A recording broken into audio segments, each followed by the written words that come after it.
हाँ दोस्तों, सीधे चलते हैं टॉपिक के अंदर। तो आप आना चाह रहे हैं ऑस्ट्रेलिया, तो मैं आपको बताना चाहूँगा ऑस्ट्रेलिया आप आ सकते हो। ऑस्ट्रेलिया आने के लिए आपको सबसे मेन, इस कंट्री में रहने के लिए आपको सबसे पहले या विजिट भी करना हो तो आपको चाहिए रहेगा यहाँ पे एक वीज़ा। वैसे यहाँ पे बहुत लंबी लिस्ट है और बहुत तरह के वीज़ा है जो आप अप्लाई कर सकते हो अगर आप यहाँ आना चाहते हो। लेकिन जो मेन जो हमारे इंडियंस के लिए 80% जो वीज़ाज फिट होते हैं वो सिर्फ 3-4 कैटेगरी में ही होते हैं। ठीक है, सबसे पहला तो अपना विजिटर वीज़ा मान लो। अगर आप सिर्फ यहाँ पे घूमने के लिए आ रहे हो तो आप विजिटर वीज़ा ले सकते हो, जो कि 3 महीने से 1 साल तक का मिलता है। वो सिर्फ घूमने आने के लिए होता है, उस पर आके आप यहाँ पे कोई काम वगैरह नहीं कर सकते। विजिटर वीज़ा की अपन ने कर ली है बात। अब जो सेकंड टाइप का वीज़ा की हम बात करेंगे वो होता है स्किल्ड माइग्रेशन। ठीक है, तो अगर आप यहाँ परमानेंट सेटल होना चाह रहे हो और इंडिया से आने वाली जनता आई थिंक मेनली जिस चीज़ में इंटरेस्टेड है कि यहाँ पे आके किस तरह से सेटल कर ले ऑस्ट्रेलिया में, क्योंकि ऑफकोर्स ऑस्ट्रेलिया में रहने के काफ़ी सारे पर्क्स है, आपके काफ़ी सारे बेनिफिट्स है यहाँ पे रहने के। तो भाई बात बड़ी सिंपल है यार, किसी भी कंट्री में अगर वो किसी लोगों को बाहर से बुलाते हैं तो अपनी ज़रूरत के हिसाब से बुलाते हैं। अगर ऑस्ट्रेलिया को कोई ज़रूरत है वैसे किसी बंदों की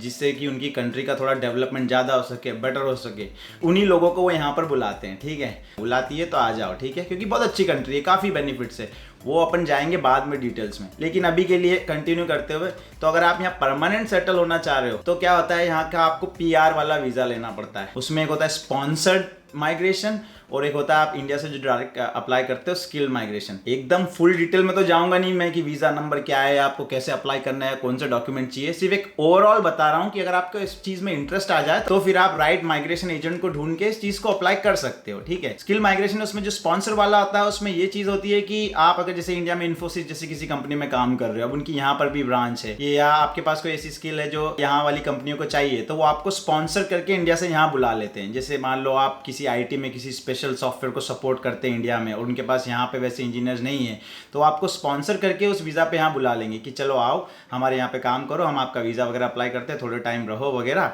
और फिर उसके बाद में आपको परमानेंट रेसिडेंसी की अपॉर्चुनिटी खुल जाती है थोड़े टाइम उस वीज़ा पे रहने के बाद में। PR यानी कि परमानेंट रेसिडेंसी, मतलब आप यहाँ के रहवासी हो सकते हो। लॉन्ग टर्म वीज़ा होता है, उसमें कोई रिस्ट्रिक्शन नहीं होती, आप जितना टाइम यहाँ रह सकते हो। ठीक है, ये हो गया एक तो अपना स्पॉन्सर वाला माइग्रेशन जो होता है, स्पॉन्सर्ड स्किल माइग्रेशन। और एक दूसरा जो होता है अपने इंडिया से वो होता है स्किल्ड माइग्रेशन, मतलब जो एग्जिस्टिंग लोग इंडिया में हैं और उनके पास वो एक स्पेसिफिक स्किल है जिसकी ऑस्ट्रेलिया को जरूरत है, तो आप उस स्किल्ड माइग्रेशन के थ्रू भी इंडिया से रहकर ही यहाँ का परमानेंट रेसिडेंसी अप्लाई कर सकते हो। तो आपको मान ले जैसे यहाँ पर अकाउंटेंट की कमी है और आप इंडिया में हो और आपने अभी अपना अकाउंटेंट वगैरह पढ़ के आप अकाउंटेंट बन चुके हो, तो आप सीधे वहाँ से अप्लाई कर सकते हो कि हाँ मैं अकाउंटेंट हूँ और मुझे यहाँ आने में इंटरेस्ट है। तो यहाँ की गवर्नमेंट फिर उसको एनालाइज करके बोलेगी नहीं हाँ आप डायरेक्ट यहाँ आ सकते हो। तो ये होता है डायरेक्ट मेथड आने का, लेकिन इसके लिए आपको चाहिए रहती है ऑलरेडी स्किल। ठीक है, ये तो अपने 3 अभी तक मैंने बताया आपको, एक विजिटर वीजा, उसके बाद में एक स्पॉन्सर से जो आता है ताकि जो कंपनियां स्पॉन्सर करके आपको डायरेक्ट बुला लेती है, और एक होता है स्किल्ड माइग्रेशन, मतलब आपके पास ऑलरेडी एक स्किल है, आप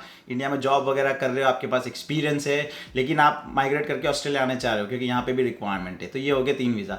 और फोर्थ और लास्ट जो वीज़ा अपना होता है स्टूडेंट वीज़ा। ठीक है, स्टूडेंट वीज़ा वैसे तो प्राइमरीली आपकी स्टडी के लिए ही बना होता है कि आप यहाँ पे आओ, एक स्टडी करो, कोई कोर्स वगैरह पढ़ो, लेकिन उसके बाद में फिर आपकी वापस परमानेंट रेसिडेंसी की अपॉर्चुनिटी खुल जाती है। अल्टीमेटली तो दोस्तों हम सब यही चाह रहे हैं कि हमको यहाँ का परमानेंट रेसिडेंसी मिल जाए। मोस्ट लोग तो यही चाहते हैं कि यहाँ पे आके उनको परमानेंट रेसिडेंसी मिल जाए ताकि वो यहाँ पे स्थानीय रूप से रह सके, लॉन्ग टर्म रह सके, यहीं पे अपना पूरा सेटलमेंट कर सके। तो स्टूडेंट वीज़ा में क्या होता है कि आप इनिशियली आते हो यहाँ पे कोई स्टडी या कोर्स करने के लिए आते हो, तो आपको शुरू में वो स्टूडेंट वीज़ा देते हैं। आपकी स्टडी जितने टाइम की है उतने टाइम के लिए, 3 साल की स्टडी है तो 3 साल का वीज़ा देंगे, 3.5 साल का दे देते हैं 3 साल की स्टडी पे। फिर उसके बाद में आपने पढ़ाई कर ली, फिर उसके बाद में आपके पास अपॉर्चुनिटी होती है कि आप यहाँ पे थोड़े टाइम काम करो, तो उस पर आपको मिल जाता है टेम्परेरी वीज़ा, 1.5 से 2 साल का मिल जाता है, 2 से 3 साल का मिल जाता है। वो डिपेंड करता है कि आपने किस तरह की यहाँ पे स्टडी करी है। तो आपको थोड़े टाइम का एक्स्ट्रा वीज़ा मिल जाता है ताकि आप यहाँ पे एक्सपीरियंस भी ले सको, थोड़ा काम भी कर सको, थोड़ा पैसा भी बना सको। ठीक है, और उस वीज़ा के बाद में फिर आपकी और अपॉर्चुनिटीज़ खुल जाती है,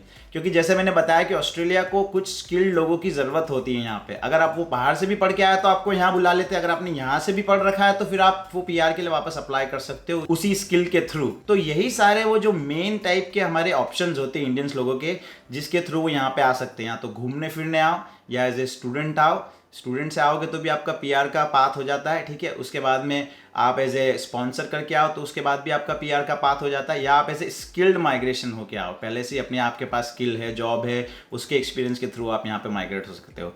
एक और लास्ट होता है फैमिली स्पॉन्सरशिप। फैमिली स्पॉन्सरशिप यानी कि यार मैं यहाँ हूँ, मैं मेरे भाई को बुलाना चाहता हूँ, तो उस तरह की भी यहाँ पे स्पॉन्सरशिप हो जाती है। ठीक है, अब उसके अलावा छोटे मोटे तो काफ़ी तरीके के वीज़ाज होते हैं अगर आपको यहाँ पे आना हो तो, बट मेन क्राइटेरिया में यही सारे फिट होते हैं। इनमें भी जो दो मेन होते हैं वो यही होते हैं, एक तो स्टूडेंट वीज़ा जो कि आपके लिए फिट फॉर पर्पस होता है, और एक होता है आपका स्किल्ड माइग्रेशन। पर ये दोनों ही जो तरह होते हैं ये बहुत डिफरेंट होते हैं और डिपेंड करेगा आप किस स्टेज में हो अपनी लाइफ के, ठीक है। अगर आप अर्ली स्टेजेस में हो और आपका इंटरेस्ट बन रहा है यहाँ पे आने का, तो ऑफ कोर्स स्टूडेंट वीज़ा पे आनी आपके लिए बेस्ट ऑप्शन रहेगा। तो जो सेकंड टाइप का जो वीज़ा है वो यही है कि अगर आप ऑलरेडी इंडिया में काम कर रहे हो, आपके पास ऑलरेडी जॉब है, लेकिन आप फिर भी माइग्रेट होना चाह रहे हो ऑस्ट्रेलिया में, बिकॉज थोड़ा बेटरमेंट के लिए, अपनी लाइफ के लिए, थोड़े चेंज के लिए, तो वो होता है। ये दो मेन वीज़ा होते हैं, स्टूडेंट वीज़ा और एक डायरेक्ट माइग्रेशन।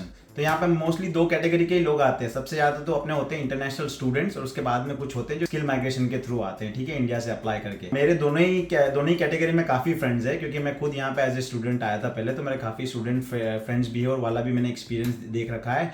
और अभी क्योंकि मैं यहाँ पे आके अब मुझे 16 साल हो गए और सेटल हो चुका हूँ काफ़ी टाइम से, तो यहाँ पे मेरे वो भी फ्रेंड्स है जो डायरेक्ट माइग्रेट होके भी आए। दोनों तरह से आने से यहाँ पे दोनों के प्लस और नेगेटिव पॉइंट्स होते हैं। एज ए स्टूडेंट आओ तो शुरू की स्ट्रगल होती है, थोड़ा पैसा एक्स्ट्रा लगता है स्टडी वगैरह करने में, यूनिवर्सिटीज़ के लिए पे करना पड़ता है, पर उसका बेनिफिट ये होता है कि आप यहाँ का कल्चर वगैरह सब पहले सीख जाते हो, इनिशियली सीख जाते हो, ठीक है, यहाँ की स्टडी भी कर लेते हो, तो बाद में जॉब वगैरह मिलना वो आपके लिए थोड़ा सा आसान होता है, क्योंकि आपको यहाँ का थोड़ा सा यूज टू हो जाते हो कल्चर के। इंडिया से अगर आप पहले ही आप इंडिया में सेटल्ड हो और एज ए स्किल माइग्रेशन करके यहाँ पे आओगे, तो ऑफकोर्स वो मूव आपके लिए थोड़ा डिफिकल्ट होता है। और मोस्टली ये जो लोग होते हैं वो फैमिली वाले लोग होते हैं, तो उनको एकदम ये सडन मूव करना थोड़ा डिफिकल्ट होता है। वहां से यहाँ आने के बाद में थोड़ा सा कल्चर से यूज टू होना, थोड़ा सा यहाँ पे जॉब वगैरह इनिशियली ढूंढना, उसमें थोड़ी सी डिफिकल्टी होती है। बाकी अल्टीमेटली सब लोग सेटल हो जाते हैं यार। कंट्री बहुत ही प्यारी है, अगर आपका यहाँ आने का मन है तो इन ऑप्शंस को जरूर देख। मैंने तो एक ही चीज देखी यहाँ पे मेरे 16 साल के एक्सपीरियंस में, जिसने भी मेहनत करी ना वो सब सेटल हुए हैं और कोई लफड़ा नहीं हुआ, कोई टेंशन नहीं होता, रास्ता निकल ही जाता है, क्योंकि इतने ऑप्शंस होते हैं यहाँ पे। अभी ये कंट्री को बहुत ग्रो करना है, अभी भी फिलहाल बहुत कम पॉपुलेशन है। ऐसा नहीं कि हम 10 साल पहले आते तो हमारे लिए बहुत ईजी था और अब बहुत डिफिकल्ट हो गया, अब किसी का PR नहीं होता, ऐसा नहीं होता। देखो यार, अगर आप आओगे ना, अभी भी ऑप्शन है, अभी भी लोगों की जरूरत है। स्पेशली कोविड टाइम के बाद तो यहाँ पे स्किल की बहुत शॉर्टेज हो गई थी,